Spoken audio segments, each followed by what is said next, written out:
Hello நண்பா, இன்னைக்கு நம்ம வீடியோல என்ன பார்க்க போறோம் அப்படின்னு பாத்தீங்க அப்படின்னா ரெட்மி கோ அப்படின்ற மாடல்ல டெட் கம்ப்ளைண்ட் பத்தின வீடியோ தான் இன்னைக்கு பார்க்க போறோம். வாங்க நம்ம இப்ப வீடியோக்குள்ள போகலாம்.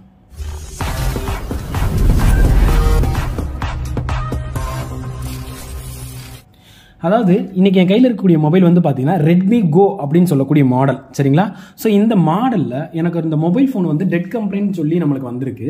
ஸோ அந்த டெட் கம்ப்ளைண்ட் எப்படி சரி பண்ணுறதா அந்த வீடியோ நம்ம பார்க்க போகிறோம். அப்படி வீடியோ பார்த்து நண்பர்கள் அப்படியே லைக் பண்ணுங்க, சப்ஸ்கிரைப் பண்ணுங்க, அப்படியே பில் பண்ணி மறக்காம ப்ரெஸ் பண்ணுங்க. ஸோ ஆக்சுவலாக ஒரு மொபைல் ஃபோன் வந்து டெட் அப்படின்ற போது நம்ம எந்தெந்த செக்ஷன்லாம் செக் பண்ணணும் அப்படின்ற வீடியோ நம்ம வந்து போஸ்ட் பண்ணியிருக்கோம். அதாவது CPU செக்ஷன் நல்லா இருக்கா நல்லா இல்லையான்றது சொல்றது, தென் EMC செக்ஷன் நல்லா இருக்கான்னு செக் பண்ணுறது, தென் சிக்னல் வைஸை செக் பண்ணுறது பற்றி பார்த்துருப்போம். இப்போ நிறைய பேர் கேட்குறது என்ன அப்படின்னு பார்த்தீங்கன்னா, சார் பர்டிகுலராக இந்த இடத்துல உடனே நான் சரி பண்ணணும் சார் அப்படின்றதான் சொல்கிறாங்க, இல்லை ஒரு கம்ப்ளைண்ட்டாக போஸ்ட் பண்ணுங்க அப்படின்ற பற்றி கேட்டிருந்தீங்க. ஸோ இந்த மொபைல் இருக்க கம்ப்ளைண்ட் டெட். எனக்கு ஆக்சுவலாக அந்த மொபைல் ஃபோனை DC மிஷினில் கனெக்ட் பண்ணியிருக்கேன். DC மிஷினில் கனெக்ட் பண்ணிவிட்டு நான் ஆன் ஆஃப் பட்டன், நான் வோல்டேஜ் ஆனது 3.9 கொடுத்துருக்கேன், ஆம்ஸ் ஆனது 2 ஆம்ஸ் கொடுத்துருக்கேன். அப்போ நான் அவுட்புட் பட்டனை கிழக்கும்போது எனக்கு என்ன ஆகுதுன்னா, வோல்டேஜ் ஆனது அப்படி கான்ஸ்டண்ட்டாக இருக்குது 3.9, ஆம்ஸ் ஆனது நம்மளுக்கு 0ல் இருக்கக்கூடியது. நான் பவர் பட்டனை ப்ரெஸ் பண்ணால் தான் எனக்கு சம்திங் 120 mAh 300 ஃப்ளக்சுவேஷன்லேயே இருக்கும். ஆனால் எனக்கு இது அவுட்புட் பட்டன் கொடுத்த உடனே எனக்கு என்ன ஆகுதுன்னு பார்த்தீங்கன்னா ஆட்டோ ஆம்ஸ் எடுக்குது. ஸோ அந்த மொபைலில் ஒரு விதமான ஷார்ட், இது வந்து சார் ஃபுல் ஷார்ட்டா ஆஃப் ஷார்ட்டா அப்படின்றத கேட்டிங்க அப்படின்னா மொபைலில் ஷார்ட் ஏற்பட்டிருக்கு, சரியா? ஸோ அந்த ஷார்ட்டை எப்படி நம்ம ரிமூவ் பண்ணுறது, எந்த இடத்துல ஷார்ட் இருக்கும் அப்படின்றது தான் இந்த வீடியோவில் நம்ம பார்க்க போகிறோம். ஸோ இப்போ நான் சிம்பிளாக என்ன பண்ணுறேன் அப்படின்னா, ஃபஸ்ட்டு அனலைஸ் பண்ணுறது, ஒரு மொபைல் ஃபோன் ஷார்ட்டில் இருக்கா இல்லையா அனலைஸ் பண்ணுறதுக்கு நான் கையை வச்சு செக் பண்ணுறேன். இந்த இடத்துல நான் செக் பண்ணுறேன், இந்த ஐசி எனக்கு வந்து பயங்கரமாக ஹீட் ஆகுது. ஸோ அந்த ஹீட் ஆகுதுன்னு சொல்கிறீங்க சார், அது கண்டிப்பாக ஹீட் ஆகுதா அப்படின்றத நம்ம தெரிஞ்சுக்கணும் அப்படின்னா நான் இப்போ என்ன பண்ண போகிறேன், அந்த இடத்துல ரொசின் ஸ்மோக் அப்ளை பண்ணிவிட்டு இந்த இடத்துல என்ன பண்ண போகிறேன், அவுட்புட் கொடுக்க போகிறேன். அவுட்புட் கொடுக்கும்போது பர்டிகுலராக எந்த ஐசியில் நம்மளுக்கு ஷார்ட் இருக்கோ அந்த இடத்துல நான் அப்ளை பண்ண இடத்துல ஹீட்னு சொல்றேன், அந்த ஐசி நம்மளுக்கு என்ன ரொசின் ஸ்மோக் வந்து அப்படியே தண்ணிமே மாறும். அப்போ அந்த ஐசி நம்மளுக்கு ஷார்ட் அப்படின்னா ரிமூவ் பண்ணிட்டு என்ன பண்ணலாம், சேஞ்ச் பண்ண போகிறோம், சரிங்களா? ஆக்சுவலாக இந்த செக்ஷன் தான் எனக்கு வந்து ஹீட் ஆச்சு. ஸோ இது எந்த செக்ஷன் அப்படின்னு பார்த்தீங்கன்னா நம்மளோட சார்ஜிங் செக்ஷனோட ஐசி. அதாவது அதில் மென்ஷன் பண்ணிடுறாங்க பாருங்கள், BQ25601 அப்படின்னு சொல்லக்கூடிய நம்மளோட சார்ஜிங் ஐசி. ஆல்ரெடி ஐசி ஐடென்டிஃபிகேஷனில் இதை பற்றி பேசியிருப்போம்.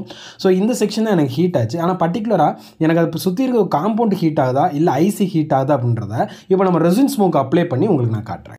இப்போ ரெசின் ஸ்மோக்கை வந்து பார்த்தீங்க அப்படின்னா நான் கம்ப்ளீட்டாக அந்த செக்ஷன்லேயே நம்மளோட சார்ஜிங் செக்ஷன், ஏன்னா மற்ற செக்ஷனில் எனக்கு வந்து ஹீட் ஆகலை. ஸோ எனக்கு இந்த இடத்துல சார்ஜிங் ஐசி தான் ஹீட் ஆகுதா இல்லை பக்கத்தில் இருக்கக்கூடிய காம்பவுண்ட்ஸ் எதுவும் இண்டக்டரோ கெப்பாசிட்டரோ எதுவும் ஷார்ட் ஆயிருக்கான்னு பார்க்கறதுக்காக ரெசின் ஸ்மோக் கம்ப்ளீட்டாக அந்த ஏரியாவில் வந்து நான் ஸ்ப்ரெட் பண்ணுறேன். ஸோ ரெசின் ஸ்மோக் அப்ளை பண்ணியாச்சு. இப்போ நான் DC மிஷினில் மொபைலை கனெக்ட் பண்ணியிருக்கேன். ஸோ கனெக்ட் பண்ணிவிட்டு நான் ஆம்ஸ் வோல்டேஜ் ஆனதை நான் என்ன பண்ண போகிறேன், அவுட்புட்டாக கொடுக்க போகிறேன். ஸோ கொடுக்கும்போது எனக்கு பர்டிகுலர் ஷார்ட் இருக்க இடத்த காட்டிடும். ஸோ பாருங்கள், கரெக்டாக நம்மளோட சார்ஜிங் ஐசி தான் நம்மளுக்கு வந்து ஷார்ட் ஆயிருக்குன்றது தெரிஞ்சிருச்சு.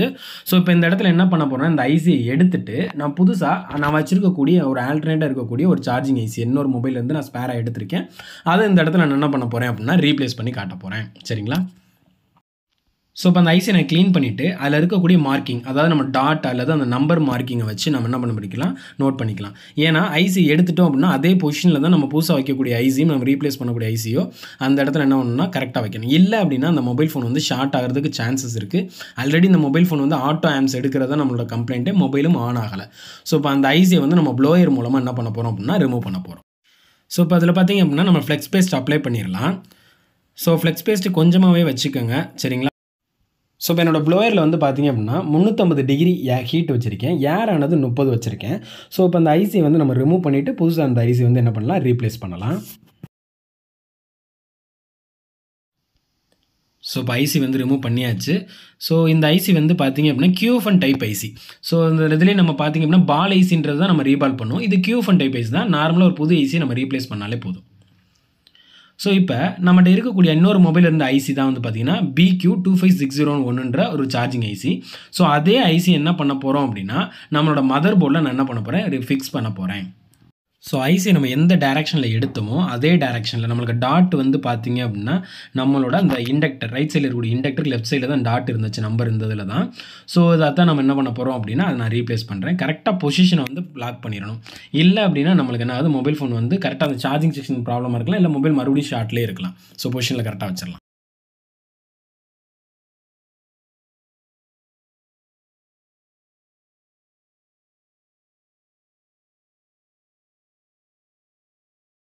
பொசிஷன் வச்சாச்சு. மறுபடியும் என்ன பண்ணிடலாம் அப்படின்னா, நம்ம ப்ளோயர் மூலமாக அந்த ஐசி வந்து ஃபிக்ஸ் பண்ணிடலாம். சேம் ஹீட் சேம் ஏர் தான்.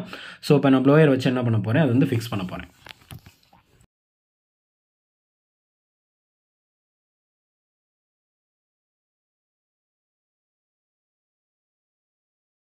ஸோ ஐசி வந்து இப்போ ஃபிக்ஸ் பண்ணியாச்சு. ஃபஸ்ட்டு நம்ம க்ளீன் பண்ணிடலாம் அந்த செக்ஷனை.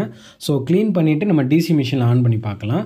ஸோ இது வந்து ஷார்ட்டில் இருந்துச்சு ஆல்ரெடி. கம்ப்ளைண்ட் வந்து பார்த்தீங்க அப்படின்னா நமக்கு ஆட்டோ அம்ஷம் எடுத்துச்சு, அதனால தான் மொபைல் டர்ன் ஆன் ஆகலை. ஸோ மறுபடியும் நான் ஐபி வச்சு க்ளீன் பண்ணிவிட்டு நான் மொபைல் என்ன பண்ண போகிறேன் அப்படின்னா டிசி மிஷினில் உங்களுக்கு கனெக்ட் பண்ணி அது என்ன கண்டிஷனில் இருக்குதுன்றதை நம்ம இப்போ தெரிஞ்சுக்கலாம். சரிங்களா? வந்து நமக்கு வந்து ரீப்ளேஸ் பண்ணியாச்சு நம்மளோட சார்ஜிங் ஈஸியை. இப்போ நான் டிசி மிஷினில் மறுபடியும் கனெக்ட் பண்ணியிருக்கேன். ஸோ கனெக்ட் பண்ணிவிட்டு நான் மறுபடியும் பார்த்தீங்கன்னா அவுட்புட் வோல்ட் கொடுக்குறேன். ஸோ கனெக்ட் பண்ண இதுக்கு முன்னாடி பார்த்தீங்கன்னா 1.2 ஆம்ஸ் மேலே எடுத்துச்சு கனெக்ட் பண்ண உடனே. இப்போ எனக்கு அவுட்புட் கொடுக்குறேன். நான் ஐசியை மாற்றின பிறகு 0.0 தான் இருக்குது. நார்மலாக ஒரு மொபைல் ஃபோன் குட் கண்டிஷனில் இருக்குது, அதாவது ஷார்ட் எதுவுமே இல்லை அப்படின்னா 0.0 தான் இருக்கும்.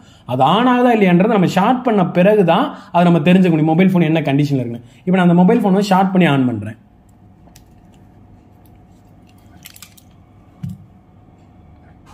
ஸோ ஷார்ட் பண்ணி ஆன் பண்ணுறேன். அப்படியே நம்மளோட டிசி மிஷின் ஆம்ஸை நோட் பண்ணுங்கள்.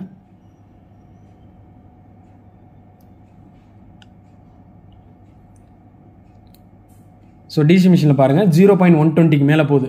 ஸோ நம்மளோட கண்டிஷனே வந்து ஒரு மொபைல் ஃபோன் ஆனில் இருக்குது அப்படின்னா எனக்கு 120 mAhக்கு மேலே போயிருச்சுனாலே மொபைல் ஃபோன் ஆன் கண்டிஷன் தான்.